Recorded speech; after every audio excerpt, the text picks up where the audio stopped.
advocate কমিশনে দুখন notification দিছে যে 27 তাৰিখৰ পৰা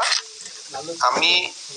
এটা অনলাইন পোৰ্টেল আমি দেখুৱাই দিছো পোৰ্টেলটো আপোনালোকে অলপ পিছত মোৰো টুইটাৰত চাই ল'ব পাৰিব বা নটিফিকেশনো পাব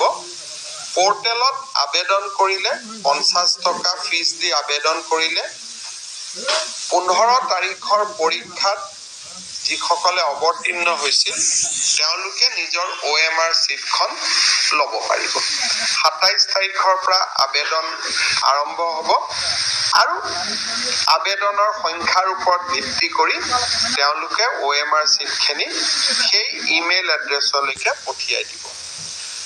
এনসাৰ কি 15 তাৰিখৰ পৰীক্ষাৰ এনসাৰ কি অহা 28 তাৰিখে সেবাৰ ওয়েব পোৰ্টেলত হোস্ট কৰা হ'ব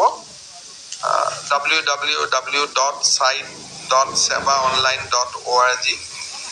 ইয়াতে হোস্ট কৰা হ'ব আৰু এনসাৰ কি লৈ যদি কাবাৰ আপত্তি থাকে সেয়াও যদি সেবাক জনোৱা যায় সেবাই বিচাৰ বিবেচনা কৰিব